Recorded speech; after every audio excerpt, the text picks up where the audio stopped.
Quand je parlais du principe de contradictoire, je parlais d'abord au moment de l'enquête qui établit les faits d'accusation. Parce que, encore une fois, quand la CENTIF enquête sur Amadou Diouf, la CENTIF ne convoque pas Amadou Diouf pour lui demander des preuves sur quoi elle soupçonne que c'est des faits récriminés. À l'image de l'OFNAC. À l'image de l'OFNAC, contrairement à l'OFNAC. Voilà, l'OFNAC, bu ñu defee plainte contre Amadou Diouf, bu entendre les plaignants, bu defee enquête am day convoquer la personne mu ñëw mu déglu ko. Si la personne accepte de se faire entendre, si la personne n'accepte pas, l'OFNAC fait son rapport en précisant que nous avions convoqué diw bañ na ñëw.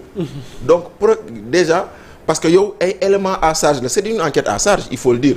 Maintenant, au moment où ces éléments à charge sont posés, foofu lay wax ni principe contradictoire war na fa am waxuma au moment du jugement. Mais d'accord, je sais effectivement que bu ñu toll ci jugement, le principe sera contradictoire. Avant le jugement, l'instruction, le principe sera contradictoire. Donc loolu la woon. Maintenant, gis nga Yaa Moussa, ce dossier-là, bu politiquee Ousmane Sonko moo ko politique. Ouais. C'est un dossier que Sonko a rendu politique. Comment? Sur plusieurs faits. Allez-y. Benn ngeen dégg ngeen moo taxaw Sénégal yëpp taxaw mu ne géwél boo xam ne ci riiti lañ ko xamee woon ana géwél ak doon milliardaire ba mu ko waxee ça n'a choqué personne. Mais ça, Bachir, c'est extraordinaire et c'est grave. C'est stigmatisant. Voilà. C'est stigmatisant. C'est te très moo grave. ko wax devant une assemblée. loolu mooy ñëpp taxaw géwél warta nekk milliardaire. mooy géwél warta nekk milliardaire. C'est extrêmement grave. loolu mooy benn élément. bis boobu noonu muy waxaat noonu grand Dakar Arena la xaw ma jour boobu tuddaat na Farba Effectivement.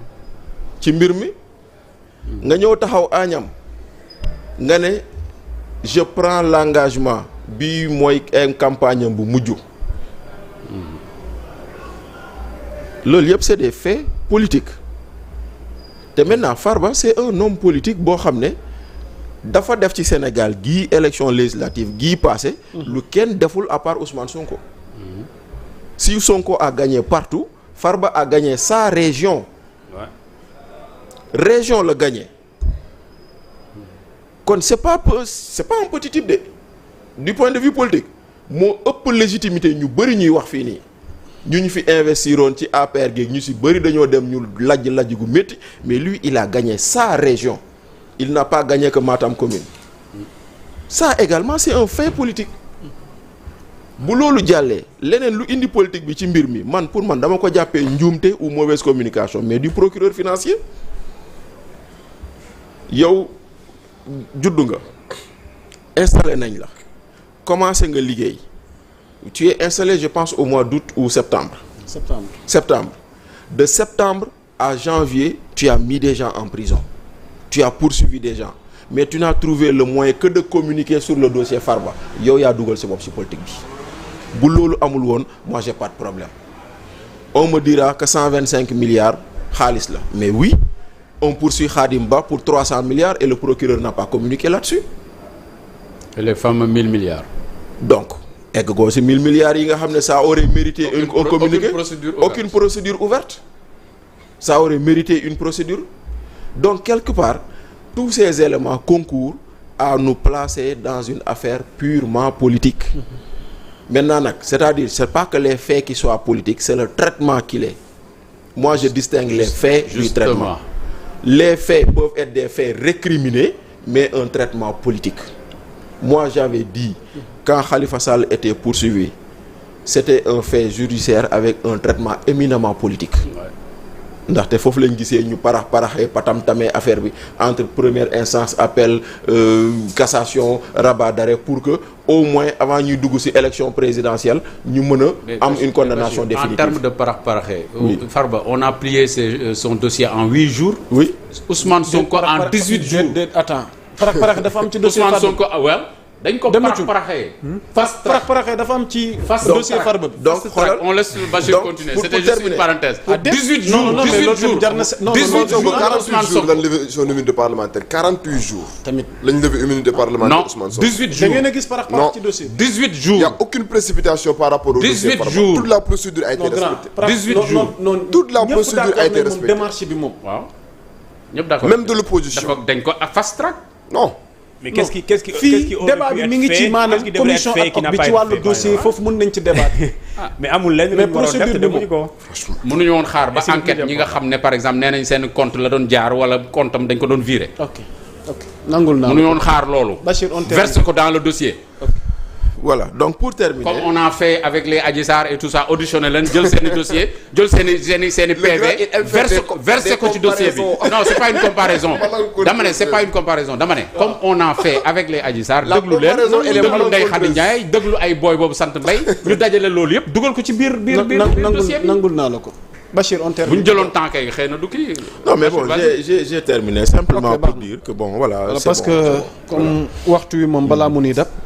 dañuy jàll ci beneen point d'actualité mais kenn ku ci nekk rek par rapport ak temps bi rek loo gën a mën a tënk rek. muy coowal propos ethnicistes yi. nu gis Abou Diallo ak ki nga xamante ni mooy Omar Sow mandat de dépôt ne na altine ñu war leen a àtte alors Pape Amadou Mbaye situation propos ethnicistes yi ak it convocation gi mu war loolu ñenn ñi am ñenn ñi finalement ñu mujj leen mandat dépôt lu ci sa jàng. Moi je crois que par rapport à cette question là man yaakaar naa ne. ces deux là que ça soit Abou Diallo que ça soit l'autre là xaw ma Omar Sow xaw ma. peut-être Abou Diallo sax c'est la première fois en tout cas ma gis que mu am may à partir avec la justice. mais Omar Sow récemment convoqué woon nañ ko fi. moom il est coutumier des faits ce gars là.